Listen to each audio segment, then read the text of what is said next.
सो जी पहले तो आपका वेलकम करता हूँ अपने इस यूट्यूब चैनल के ऊपर। आज की जो अपडेट है जी वो पहली अपडेट तो बहुत इंपॉर्टेंट रहने वाली है। जो ऑस्ट्रेलियन मैन था इंडिया में आया हुआ था जी, वो स्टक था, उसकी कल डेथ हो गई है जी। ये दूसरा ऑस्ट्रेलियन मैन है जिसकी डेथ हुई है। स्कॉट मॉरिसन कह रहे हैं कि वैक्सीनेटेड ऑस्ट्रेलियन अब बाहर जा सकेंगे और सेम ही हम इंटरनेशनल ट्रैवल भी ऐसे कॉन्सेप्ट के ऊपर शुरू कर सकते हैं कि इंटरनेशनल ट्रैवल शुरू हो जाए। पर बाद में उन्होंने अपनी स्टेटमेंट फिर से चेंज की।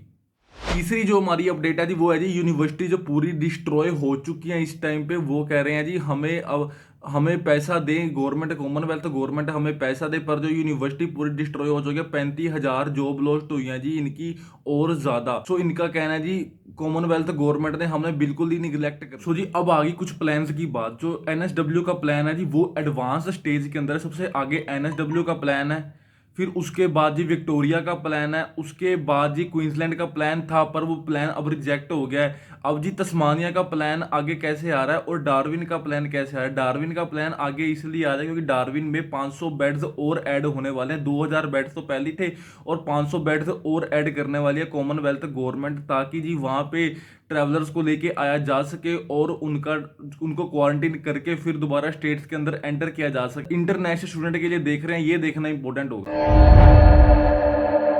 सो जी अब हम बात कर लेते हैं। जो ऑस्ट्रेलियन मैन था इंडिया में आ रखा था जी, वो अपनी मदर की डेथ के ऊपर इंडिया के अंदर आया हुआ था और वो तब से यहाँ पे स्टक था। उसकी मदर की डेथ हुई, फिर उसके फादर की डेथ हुई, अब उसकी भी डेथ हो गया जी। वो कहता रहा ऑस्ट्रेलियन गवर्नमेंट को कि मुझे यहाँ से बाहर निकालो, इंडिया का हेल्थ सिस्टम इतना बढ़िया नहीं है कि वो हमारी केयर कर सके। बट ऑस्ट्रेलियन गवर्नमेंट ने उसकी नहीं सुनी और जो वो कह रहा था रिपार्टेशन फ्लाइट्स हैं वो इतनी कम कम जा रही हैं इंडिया से कि ऐसे अगर ऐसे चलता रहा तो कम से कम 1 डेढ़ साल तो बहुत आराम से निकल जाएगा। कोई ऑस्ट्रेलियन नहीं जा पाएगा क्योंकि 9-10 हज़ार ऑस्ट्रेलियन अभी तो भी स्टक हैं जी इंडिया के अंदर।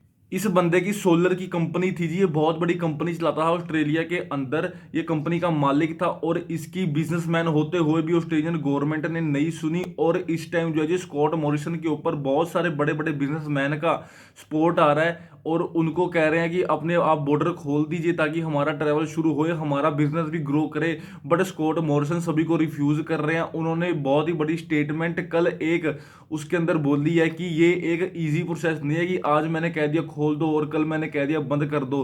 ये ऐसे नहीं है कि जैसे तुम कहोगे, ये बहुत ही मतलब ग्रेजुअली इंक्रीज करने वाला प्रोसेस है और बहुत ही आराम से चलेगा ये प्रोसेस। और वो भी देखेंगे अगर ठीक होगा तो चलेगा, ठीक नहीं होगा तो नहीं आप चलेगा। जैसे अपनी स्क्रीन पर देख सकते हैं कि Australian businessman trapped in India dies from कोविड-19 करके जी, ये ऑस्ट्रेलियन सिटीजन था, वहाँ पे बिजनेसमैन बिजनेस चला रहा था बहुत ही टाइम से, सोलर पैनल का बिजनेस चला रहा था जी। ये इसकी डेथ हो गई है कल मॉर्निंग के अंदर। गोविंद कंत नाम का बंदा है जी, ये सिडनी का बिजनेसमैन है। Govind Kant is believed to be second Australian to have died in India. ठीक है, उन्होंने कहा जी 3 वीक का जो बैन इंडिया से अराइवल बैन कर रखा था, तो इन्होंने 15 मई को ही खोला है। कम से कम 9,000 ऑस्ट्रेलियन जो है जी वो इंडिया के अंदर स्टक हैं और ये अभी तक ट्रैवल नहीं कर पा रहे। उसकी बहन ने बोला कि वो मुझसे कहते रहे कि मुझे यहाँ से बाहर निकालो, बट ऑस्ट्रेलियन गवर्नमेंट ने उनकी नहीं सुनी। पर जो उनकी बहन है उनका मोरल अप करने के लिए वो कह देती थी कि आज आ जाएगी अच्छी अपडेट, आज आ जाएगी अच्छी अपडेट, पर अच्छी अपडेट नहीं है और बंदे का दी एंड हो गया। सारी बातें कहीं ना कहीं इंटरनेशनल स्टूडेंट से भी लिंक कर दे क्योंकि इंटरनेशनल स्टूडेंट ने भी इंडिया से बहुत ही ज्यादा हायर नंबर में ट्रैवल करना है। सो हम इससे समझ सकते हैं कि क्या उनकी सोच है अपने सिटीजन्स को लेके और क्या उनकी सोच है अपने हमारे इंडियन स्टूडेंट्स को लेके। अब बात कर लेते हैं जी, जो स्कॉट मॉरिसन की स्टेटमेंट थी कि वैक्सीनेटेड ऑस्ट्रेलियंस जो है वो बाहर ट्रैवल कर सकेंगे ऑस्ट्रेलिया से बाहर। अब जी वो बिल्कुल खत्म कर दिया जी। कोई ऑस्ट्रेलियंस जो वैक्सीनेटेड भी है, चाहे जिनको 2 डोज लगे, वो भी ऑस्ट्रेलिया से बाहर ट्रैवल नहीं कर सकते। स्कॉट मॉरिसन ने ये कह दिया कि कंट्रीज के बाहर ट्रैवल करना अभी सेफ नहीं है। ये स्टेटमेंट भी ये जॉर्ज हंट और ये फेडरल मिनिस्टर जो है इनके जॉर्ज फेडरबर्ग और स्कॉट मॉरिसन, इन तीनों ने मिलकर ये स्टेटमेंट दी है। तो पहली स्टेटमेंट 18 मई को दी थी, फिर 19 मई को नई स्टेटमेंट निकाल दी जी। कोई ट्रैवल नहीं करेगा ऑस्ट्रेलियन ऑस्ट्रेलिया से बाहर और तभी ट्रैवल करेगा इफ इट इज सेफ। आप अपनी स्क्रीन सो जैसे कि आप अपनी स्क्रीन पर देख सकते हैं कि 18 मई की स्टेटमेंट है जी। Australian prime minister Scott Morrison ने बोला है कि वो बंदे ट्रैवल नहीं कर पाएंगे जो फुली वैक्सीनेट हो चुके हैं कोविड-19 से, और कब ट्रैवल कर पाएंगे ये कहना भी बहुत ज़्यादा मुश्किल है क्योंकि इंडस्ट्री जो है जी वो हार्ड हिट हुई है पेंडेमिक के थ्रू। और ये देख सकते हैं कि Morrison said any plan to relax the border rules for vaccinated travellers could be implemented only it is safe to do so. जब ये सेफ होगा करने के लिए तब हम प्लान को इंप्लीमेंट करेंगे। रेस्ट ऑफ द वर्ल्ड के लिए ये 2022 में अपने बॉर्डर्स ओपन करने वाले। रेस्ट ऑफ द वर्ल्ड में मे भी इंटरनेशनल स्टूडेंट भी आते हैं, और जब तब तक इनकी 26 मिलियन पॉपुलेशन जो है जी वैक्सीनेट हो जाएगी। और अब तो मैं आपको बताता हूँ, इन्होंने तो इंटर स्टेट ट्रैवलिंग के लिए भी ट्रैवल पास शुरू कर दिया, जो स्कैन करते हैं पेटीएम वाला क्यूआर कोड, वैसे ही क्यूआर कोड अब ये पूरे ऑस्ट्रेलिया के अंदर इन्होंने फैला दिया जी। अब ये जिसने स्टेट से स्टेट चेंज करनी है वो क्यूआर कोड स्कैन करके ही दूसरी स्टेट में जाएगा। अगर उस स्टेट के अंदर वो बंदा कोरोना वायरस लेके गया तो उसको वापस भेज दिया जाएगा उसकी स्टेट के अंदर, उसका और उसका ट्रैवल अगले 14 दिन तक रोक दिया जाएगा। सो जी सबसे ज्यादा बंदे एनएसडब्ल्यू ने अपनी स्टेट के अंदर वैक्सीनेट किए हैं। सो जी अब जो प्लान आएगा एनएसडब्ल्यू से ही आने वाला है, क्योंकि स्कॉट मॉरिसन ने ये क्या, जोन सी स्टेट अपनी स्टेट के अंदर जितनी ज्यादा वैक्सीन कर देगी हम उसी स्टेट का प्लान पहले कंसीडर करेंगे। और सबसे आगे है जी एनएसडब्ल्यू स्टेट और फिर है जी विक्टोरिया स्टेट। ये दो स्टेट से प्लान आने वाले कुछ दिनों में आ सकता है और स्टूडेंट्स का ट्रैवल भी शुरू हो सकता है, पर उन कंट्री से ट्रैवल शुरू होगा जी जो ग्रीन जोन के अंदर है या जो येलो जोन के अंदर है। इंडिया में रेड जोन के अंदर है और अभी तक भी इंडिया रेड जोन के अंदर। सो इंडिया से ट्रैवल शुरू हो पाना अभी मुश्किल है। आप अपने एडमिशन सिक्योर ना कराएं, जब उनकी अगली अपडेट आएगी आप तभी एडमिशन अपने सिक्योर कराएं। दे रहा हूं जी, स्कॉट मॉरिसन ने बोला है कि ये जो साल है पिछले साल से भी बहुत ही ज्यादा दर्दनाक साल है। इस साल इतनी ज्यादा मौतें इंडिया के अंदर हो रही हैं।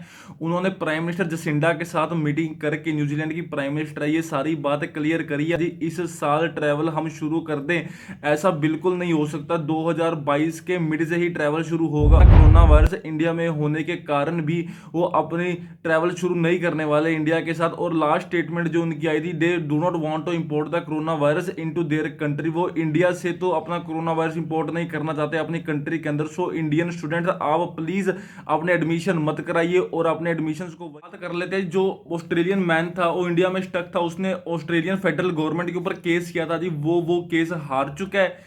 उसने सारा ब्लेम किया जॉर्ज हंट को, जो उनके मिनिस्टर है जॉर्ज हंट, उसको ब्लेम करते हुए उसने बोला है कि सिर्फ इसी मिनिस्टर के कारण हमारा ट्रैवल बैन हुआ है। इसी मिनिस्टर की स्टेटमेंट थी कि अब इंडिया के साथ अपना ट्रैवल बैन कर दे। गैरी न्यूमैन है जी इस बंदे का नाम, 73 साल का बंदा है जी। मार्च 2020 से इंडिया के अंदर स्टक है और इतनी सारी फ्लाइट्स बुक करवा चुका है, अभी तक इसकी एक भी फ्लाइट बुक नहीं हुई है। वो कहते, उस न्यूमैन बंदे का कहना है कि ये इतना दर्दनाक होगा और मैंने कभी इसकी ड्रीम भी नहीं ली थी और ना ही मैं कभी लेना चाहूंगा इसकी ड्रीम कि मेरे साथ कभी ऐसा होगा। और मेरी खुद की गवर्नमेंट जो ऑस्ट्रेलियन गवर्नमेंट है, कभी जिसको मैंने वोट दिया था बैठ के ऑस्ट्रेलिया के अंदर, वही मेरे साथ ऐसा करेगी। और तो और इन्होंने ये बड़ी बात भी कह दी कि हमारे जितने ऑस्ट्रेलियंस मर रहे हैं इस सब का जो गुनहगार है वो कॉमनवेल्थ गवर्नमेंट है, फेडरल गवर्नमेंट है, और they have the blood in his hand. उनके हाथों पर हमारा खून है, हम मर रहे हैं और उनके ऊपर हमारे खून का ये इल्जाम है। फ्रेंड्स आपको एक पर्सनल रिक्वेस्ट करता हूं कि आप अपने एडमिशन प्लीज सिक्योर मत कीजिए।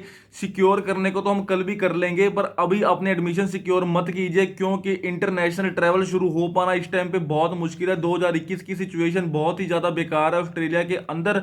वो इस टाइम अपने इंटरनल रिकवरी के बारे में सोच रहे हैं, ना कि एक्सटर्नल रिकवरी के बारे में। ऑस्ट्रेलियन जो यूनिवर्सिटीज हैं उन्होंने भी टोटली कह दिया भी कोई हमारे बारे में नहीं सोच रहा कोई।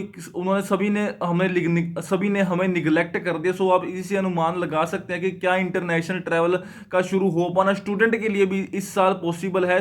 यूनिवर्सिटीज अपने अपने प्लान तैयार कर रही हैं जी। अब उस प्लान को इंप्लीमेंट करने में भी तो टाइम चाहिए। अब उस प्लान में जो 600 बेड की अकोमोडेशन न्यू साउथ वेल ने लिखी है उसको बनाने का भी तो टाइम चाहिए। क्वींसलैंड में भी 800 बेड की अकोमोडेशन लिखी थी, वो भी उनकी तैयार नहीं है। विक्टोरिया भी कह रहा है भी 120 स्टूडेंट मैंने लेके जाने हैं। 120 का प्लान तो तैयार हो गया, पर 120 को अकोमोडेट कहां पे करवाएंगे? प्लान तैयार होना और अकोमोडेट करवाना, कंस्ट्रक्ट करवाना, ये बहुत ही अलग बातें हैं। मैं उम्मीद करता हूं कि आपको ये अपडेट अच्छी लगी होगी और इसी के साथ ही आप चैनल को प्लीज सब्सक्राइब कर लीजिए और बेल आइकन को प्रेस करना बिल्कुल मत भूलिए, जिसके कारण मेरी हर एक वीडियो की नोटिफिकेशन आप तक आती है। और इसी के साथ ही आपका बहुत बहुत धन्यवाद।